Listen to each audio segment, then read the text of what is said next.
शरणागतोऽहं शरणे जय जय राम कृष्ण शरणं राम कृष्ण शरणं राम कृष्ण शरणं शरणे नमः श्री गुरवे नमः श्री गुरवे नमः श्री गुरवे नमो नमो जय जय राम श्री गुरवे नमः श्री गुरवे नमः श्री गुरवे नमो नमो जय राम श्री गुरवे नमः श्री गुरवे नमो नमो नमो श्री गुरवे नमो श्री गुरवे नमो श्री गुरवे नमो नमो जय जय राम कृष्ण शरणं राम कृष्ण शरणं राम कृष्ण शरणं शरणे राम कृष्ण राम कृष्ण जय जय राम कृष्ण जय जय राम कृष्ण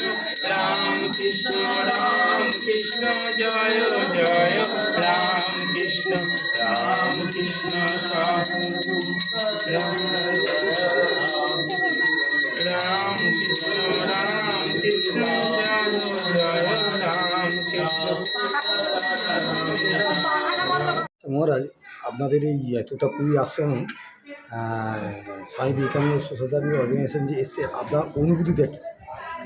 তো খুবই বড় ঠাকুরের আদর্শ, স্বামীজির আদর্শ তো তোমরা চলছো, ঠাকুরের আদর্শ, স্বামীজির আদর্শ, এটা মানে পরম জিনিস। তোমরা এসছো এখানে বাচ্চাদেরকে নারায়ণ জ্ঞানের সেবা করানোর জন্য, সেটা তো খুবই আনন্দের ব্যাপার। যে সত্যি কথাই আমাদের বাচ্চাদের মধ্যেই নারায়ণ আছে। স্বামীজি বলছেন বাচ্চাদেরকে যদি একদিন কোনো সময় একদিনে যদি পেট ভরে খাওয়ানো হয়, সেটাই হচ্ছে ঈশ্বরের এক পূজা। আমরা সেবা পূজা দুটোকে আমরা লক্ষ্য করি, দুটোকে নিয়ে আমাদের চলতে হয়। আমরা স্বামীজির আদর্শ এটাই আমরা জানি যে আদর্শ এবং ভক্তি এবং শ্রদ্ধা দুটোকে একসঙ্গে আমাদের নিয়ে চলতে হয়, এটা স্বামীজির আদর্শ। আচ্ছা, যুব সমাজকে আপনারা কি বার্তা দিচ্ছেন? যুব সমাজকে একটাই বার্তা, স্বামীজির আদর্শ হয়ে চলতে হবে। যে যাই করো না কেন স্বামীজির আদর্শকে মেনে চলতে হবে, স্বামীজির বই পড়তে হবে এবং আশ্রম মঠ মিশনে যেতে হবে, গিয়ে তাদের সাথে তবেই তোমরা নিজেও শান্তি পাবে, জগতের শান্তি। তোমাদের উপরেই ভারত দাঁড়িয়ে আছে, তার ভারতের চিন্তা তোমাদের উপরে। ইয়ং সিটিজেনরা এটা যাবে স্বামীজির আদর্শকে ভালো রাখতে হবে। আজকে আপনাদের কাছে Swami Vivekananda social service core কমিটির প্রেসিডেন্ট এসছে। আচ্ছা, আপনাকে নমস্কার আমাদের এই চ্যানেলের তরফ থেকে। তা আপনার এখানে কী অনুভূতি হচ্ছে, একটু যদি ছোটো করে একটু? আমার তো খুবই ভালো লাগছে। তো এই ধরনের অনুষ্ঠানে থাকতে পেরে আমি নিজেকে খুব মনে করছি। আর কি, এখানে স্বয়ং মহারাজ রয়েছে, এখানে তো আমার কিছু বলা থাকে না। ওনার আশীর্বাদ চাই আগামী দিনে এতে। না, আমার তো আশীর্বাদ থাকবেই, কিন্তু তোমাদের ঠাকুরমা স্বামীজির আদর্শ এবং ঠাকুরমা স্বামীজির আশীর্বাদ নিলে পরেই আমরা সবাই চাঁদ মামা সবার মামা, আমারও মামা তোমারও মামা, সেটা আমরা জন্য সবাই আমরা এইভাবেই আমাদের হ্যাঁ সবাই যেন আমরা ঠাকুরের আশীর্বাদ অনেক কাজ করতে পারি। নিশ্চয়ই করবে, নিশ্চয়ই করবে। তাকে ধরে থাকলে পরে সে নিশ্চয়ই করিয়ে নেবে।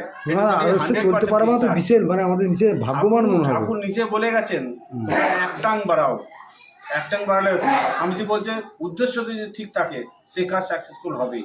এটা দৃঢ় বিশ্বাস আমাদের, আমার জীবনে আমি বলছি দৃঢ় বিশ্বাস যে হবেই হবে, উদ্দেশ্য যদি ঠিক থাকে।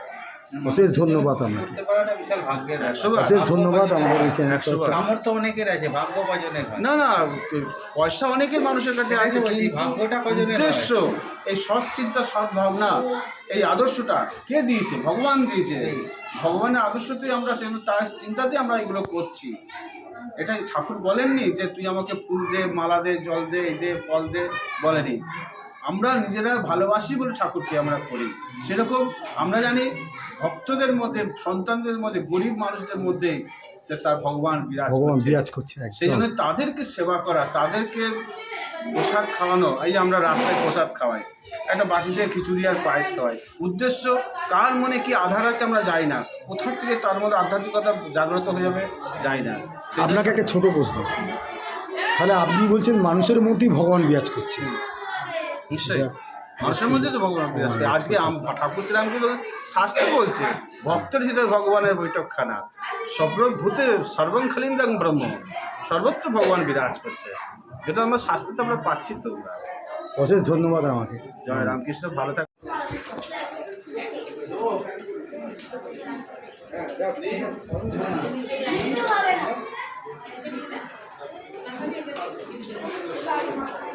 লাগলে দেবে পয়সা, লাগলে দেবে যা লাগবে যা লাগবে খিচুড়ি তরকারি পায়েস চাটনি পাঁপড় যা লাগবে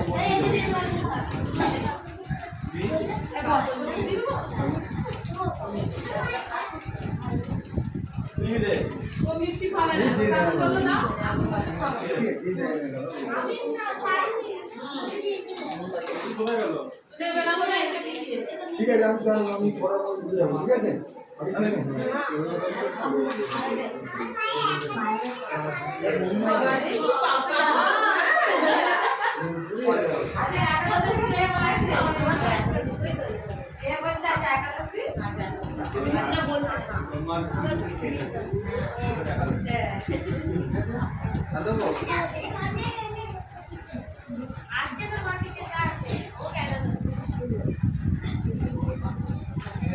পায়েস লাগলে বলবি, আবার দেবে।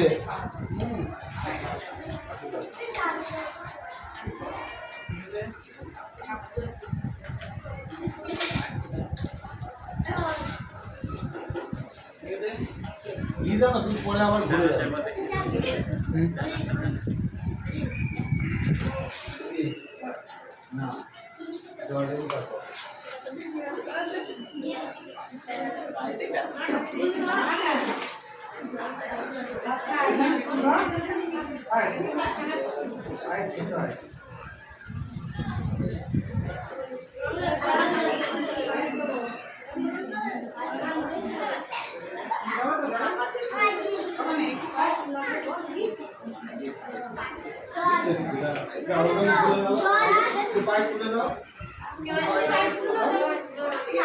পাস করে দিন নাকি?